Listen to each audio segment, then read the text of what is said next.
All right, guys, now let's take a deep dive into Bloom KSHMR. When you first open it up, you're going to see this beautiful little interface with the mandala in the center. These four guys are our macros. So this one is lo-fi. This is tube, which sounds really great. Let's just load up a little preset here so I can show you.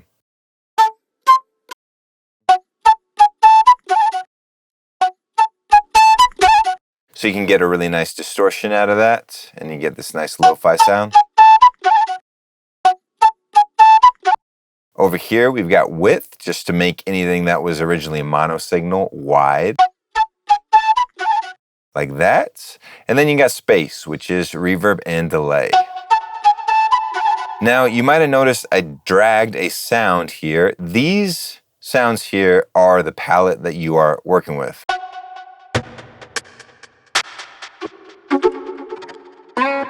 And you can pick any of the 112 sounds. Just drag them into there. And now you will be playing it. You might notice that it transposed. That is because you can select your key over here. And we'll just work in A minor, nice and easy, all the white keys. Going back to our grid, we got vocals, strings, strummed, sitars, flutes, more flutes, percussion, and more percussion. All right, now let's make a little combination. We could drag in some flute, we could drag in some sitar, some other strummed instruments. And you notice every time I click on one, it is giving you a little preview. So we've got a little batch now, and we can flip over to our main page, go to edit. And now you see for each sound that we've got, as we click on it, it becomes selected here in our sampler.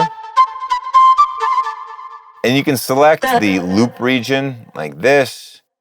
You can say, do you want it to loop? You click on that in order to loop. You can say whether to hold it down in order to play it or just a one shot. A one shot would be like you click it super short, but it plays the whole thing. And speed can be normal, or it could be double, or it could be half. You can choke it based on other instruments playing.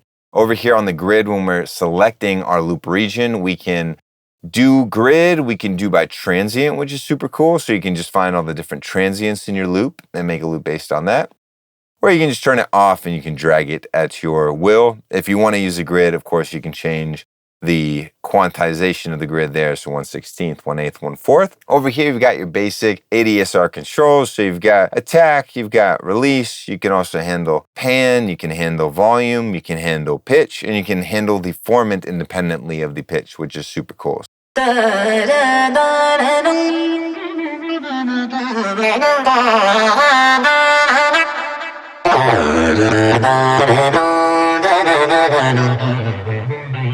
So there you go. You got all kinds of cool controls to warp the sound. And as we get down here into the sequencer, this is going to come up more when you start playing with these guys. A, B, C, D, and E. These are your sequences. So let's pull up a preset and you can see how that works. I'm going to go into, let's see here. Let's do our percussive ones. I really like these guys. This is a percussion kit, nice and basic.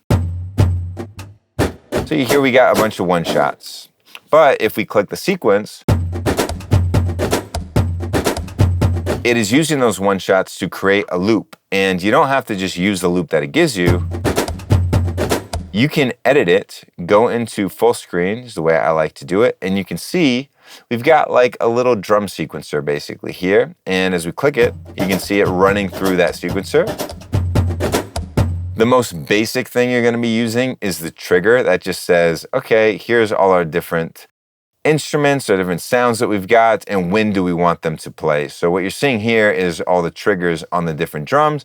You can also change the probability. You can change the velocity, so I can drag this guy down or I can drag him up so you get different volume.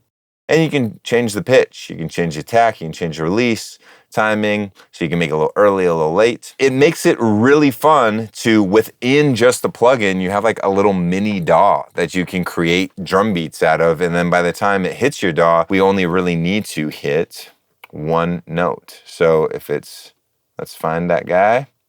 It's gonna be probably that. So you drag it out and you'll notice all of these sharp keys, the black keys, starting with this C3 sharp, are gonna give you different loops like that. So those are our different sequences, A, B, C, D, and E. And that's the easiest way to edit them, is using the full screen. Now, if you see below the sequencer, we've got noise, dynamics, and reverb. Don't let the noise fool you. You think, oh, it's just gonna slap some noise on your sound. No, it is way cooler than that. So we go down here to the type of sound we want. Let's pick metallic. And then we're gonna expand it and change it, instead of constant, to dynamic. And now it's going to be following the envelope of our sound. So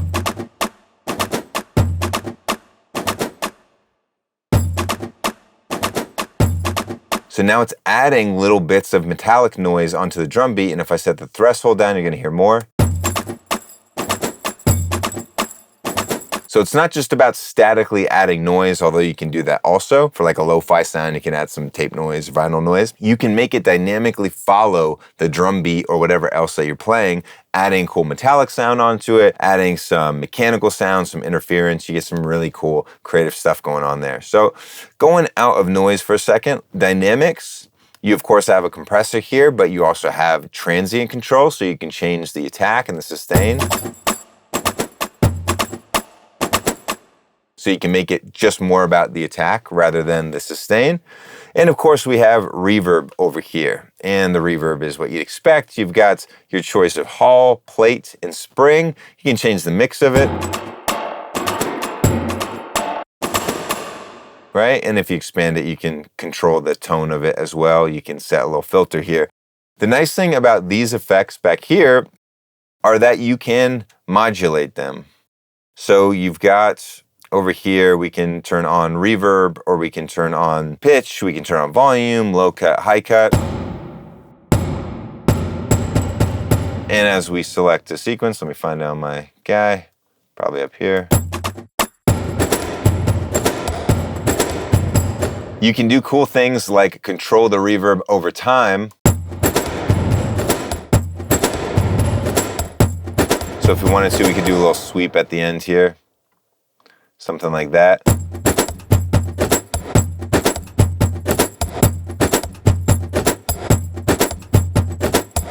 And of course, you could do the same thing with pitch, with volume, with everything else. So that is basically the gist of it. It is a sampler that contains 112 different super high quality sounds recorded all over South Asia. And it gives you all kinds of controls beyond a sampler. Lots of effects and sequencing abilities to make endless possibilities. And I'll show you what some of those possibilities look like with the presets that we've created. This is a cool example because we're using some of the strokes, some of the guitars, but we're creating really nice ambient sounds here. And here's some flutes. Something like this would make a really cool background, like a pad to a trap beat or anything else, just creating a nice environment around the beat that you're making.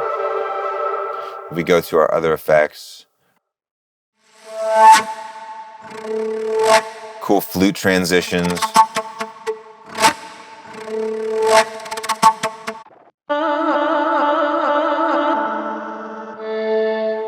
This swarm pad is really aggressive.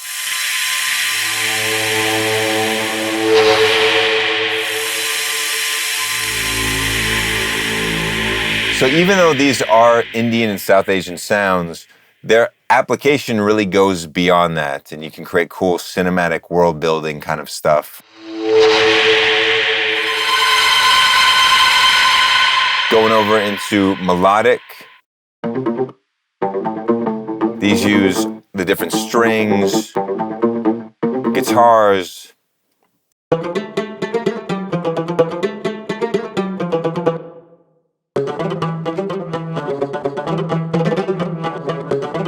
This one I like a lot. And we can slow it down a little bit. You can really hear it shine.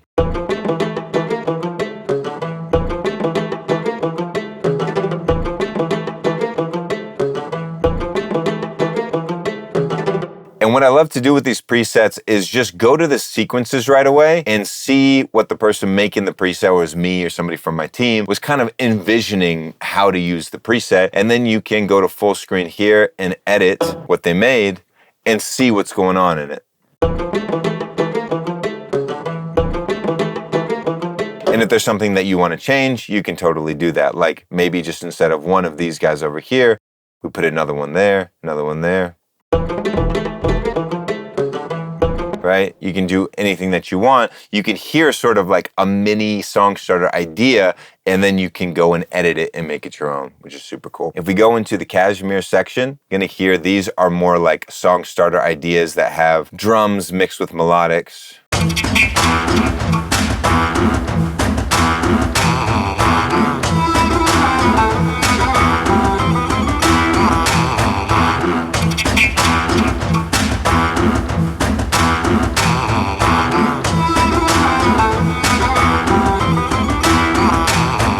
I love doing this, going into these song starter ones and soloing an instrument.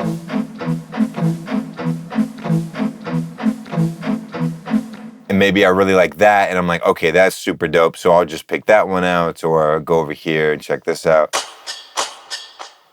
Okay, maybe I like that. And from a song starter, I can pick apart just the things that I really like. This guy in particular is super cool to me. A little haunting kind of flute sound, pitch down. Right, so if I like that one, I'll just find it here.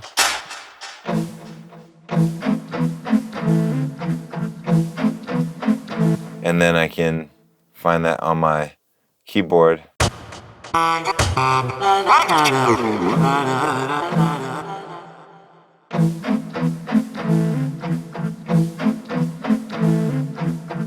See, that alone is already super cool to me.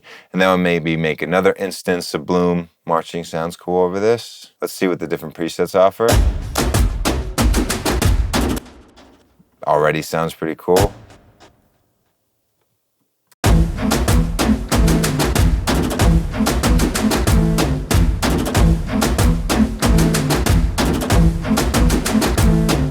Which is pretty insane considering when you look at your DAW, you literally just have 2 notes of MIDI going on, and there's so much behind the scenes that's at play that's making a really complex sound. All you have to look at in your DAW is these 2 lines, and if you want to edit, you can go in here, and that entire drum beat that we just played, you're more than capable of editing and turning into a different rhythm, so let's check it out.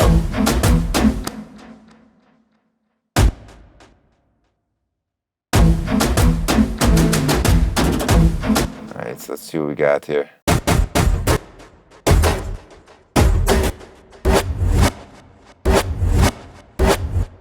So we could take that guy out and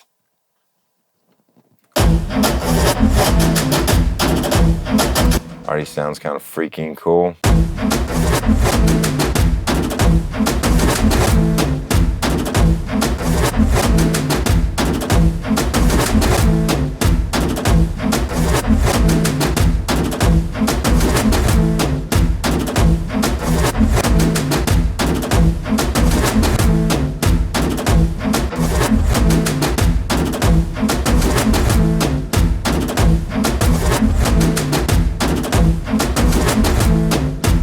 That's how easy it is to quickly come up with something that sounds really awesome and complex, and you can still edit it, but it's happening behind the scenes. And for your project and your DAW, it's really simple looking.